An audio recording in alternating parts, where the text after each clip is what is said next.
माँ, बेटा और बहू तीनों डाइनिंग टेबल पर बैठकर खाना खा रहे थे। खाना खाते खाते बेटा अपनी पत्नी से बोला, नीता, तुमने आज भी दाल रोटी ही बना दी। कम से कम खाना बनाने में तो आलस मत किया करो। घर में तो रहती हो, कुछ अच्छा तो बना सकती थी।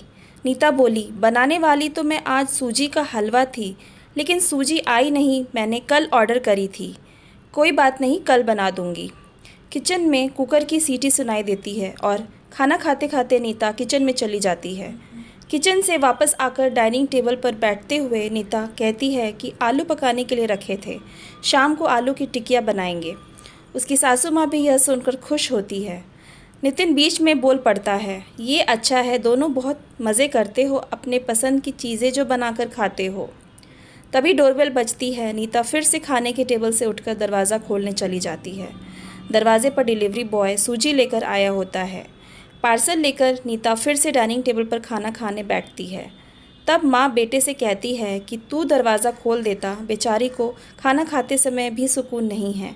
बेटा कहता है, सॉरी माँ, मैं नहीं उठ सकता, मुझे ऑफिस जाने के लिए देर हो रही है। नितिन खाना खाकर ऑफिस की तैयारी करने के नहीं अपने रूम में चला जाता। कुछ ही सेकंडों के बाद वो नीता को आवाज़ लगाता है, नीता, मेरी घड़ी कहाँ है, मिल नहीं रही है। नीता खाना खाते खाते ही उसे बताती है, अलमारी के ड्रॉर में देखो। नितिन कहता है, नहीं मिल रही है। नीता फिर एक बार खाने के टेबल से उठकर उसके तरफ जाने ही वाली होती है कि सासू माँ उसे रोक लेती है और पहले खाना खाने के लिए कहती है। सासू माँ कहती है, बच्चा नहीं है, ढूंढ लेगा वह। थोड़ी देर बाद रूम से नितिन की आवाज़ आती है, मिल गई। डाइनिंग टेबल पर दोनों सास बहू एक दूसरे की तरफ देखकर मुस्कुराते हैं। अगले दिन सुबह सुबह नितिन अपने बेडरूम में कोई फाइल ढूंढ रहा होता है और उस फाइल को ढूंढने के चक्कर में उसने पूरा कमरा तहस नहस कर दिया होता है। नितिन बड़बड़ा रहा होता है, इस घर में कभी कोई चीज़ अपने ठिकाने पर मिलती ही नहीं है। इन औरतों को भी कोई काम नहीं है, इसलिए हर चीज़ इधर से उधर करते रहते हैं। नीता अपने कमरे में आकर कमरे का बुरा हाल देखती है तो नितिन से पूछती है कि क्या कर रहे हो। नितिन कहता है, वह फाइल कहाँ है जो मैंने तुम्हें परसों दी थी। नीता तुरंत वह फाइल निकालकर नितिन के हाथों में थमा देती है और उससे कहती है कि एक बार मुझसे पूछ लिया होता, पूरा कमरा फैला के रख दिया है। नितिन उल्टा नीता को ही डांट देता है और कहता, ठीक है, अगर पूरा कमरा फैला दिया है तो तुम्हें और काम भी क्या है, यही काम पूरा दिन करते बैठो। कभी कभी लगता है मुझे हाउसवाइफ से शादी करनी ही नहीं चाहिए थी। इतना बोलकर नितिन ऑफिस के लिए निकल जाता है। पति पत्नी की यह बातचीत माँ भी सुन रही होती है, जिसका नितिन को पता नहीं होता।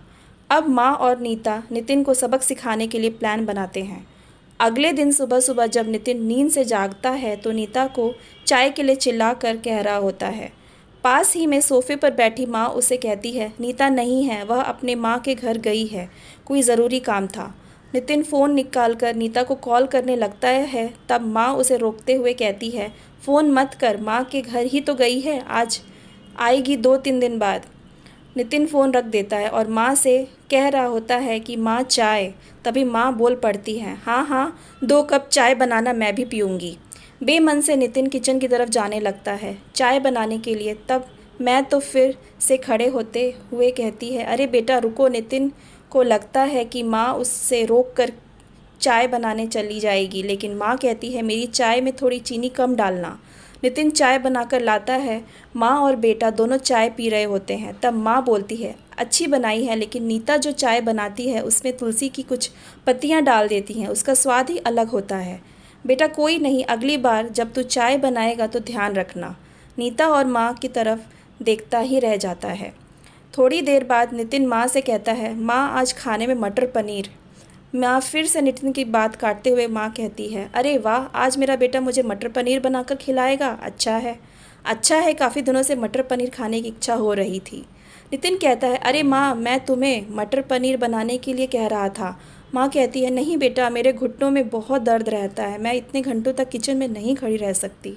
नितिन अपना फ़ोन निकालकर रेस्टोरेंट से ऑर्डर करने लगता है। तब माँ उसे रोकते हुए कहती है, इस उम्र में मेरा पाचन अच्छा नहीं रहता बेटा, मुझे गैस हो जाती है और तुम मुझे बाहर का खाना खिलाना चाहते हो। तू तो अपनी माँ से प्यार ही नहीं करता। नितिन न चाहते हुए भी घर का खाना बनाने के लिए किचन में चला जाता है। 1 घंटे बाद खाना बन के तैयार हो जाता है।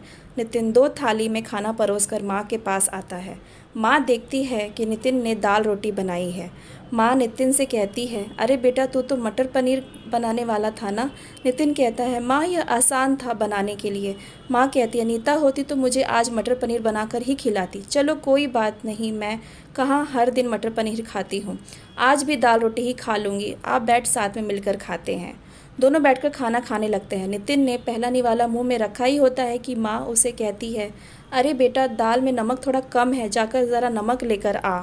नितिन खाते खाते उठता है और किचन से जाकर नमक लेकर माँ को देता है। फिर अपना खाना खाने बैठता है। बीच में ही माँ खांसने लगती है और नितिन से कहती है, अरे बेटा खाना गले में अटक गया है, थोड़ा पानी लेकर आ। नितिन फिर से खाना खाते खाते बैठ उठता है और पानी लेकर माँ को देता है। इन सब से नितिन के मुंह से पर परेशानी साफ देखी जा सकती है।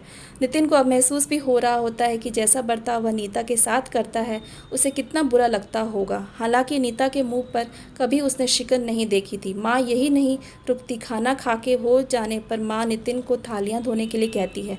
फिर माँ अपने बेड पर आराम करने लगती है। तब नितिन को चादर ओढ़ आने के लिए कहती है। उसके बाद जब नितिन रूम से जा रहा था तब उसे रोककर एसी कम करने के लिए कहती है। इन सब कामों से वह परेशान हो जाता है लेकिन कुछ बोल नहीं पाता। अगले दिन सवेरे सवेरे नितिन खाना बनाने के लिए सब्जियां काट रहा होता है लेकिन उसका ध्यान सब्जियों पर नहीं होता। वह नीता के बारे में सोच रहा होता है और पछतावा कर रहा होता है कि वह कितना गलत था कि हाउसवाइफ का काम आसान होता है। तभी बेख्याली में उसकी उंगली कट जाती है और उसे खून बहने लगता है और वह बेसिन में अपनी उंगली धोने के लिए चला जाता है। तभी नीता उसके पास आकर उसके हाथों में पट्टी बांधने लगती है। यानी कि नीता कभी माँ के घर गई ही नहीं थी, या तो सास बहू के प्लान का हिस्सा था जिससे वह नितिन से छुपकर उसी घर में ही रह रही थी। नितिन नीता को देखकर काफ़ी खुश हो जाता है। नीता से कहता है कि घर का काम हम दोनों मिलकर क्या करेंगे। नीता पूछती है, ऐसा क्यों? नितिन कहता है कि मैं घर का काम सीख जाऊंगा और घर अगर हम दोनों का है तो घर का काम भी हम दोनों का ही होना चाहिए। Thanks for watching. Please like and subscribe my channel.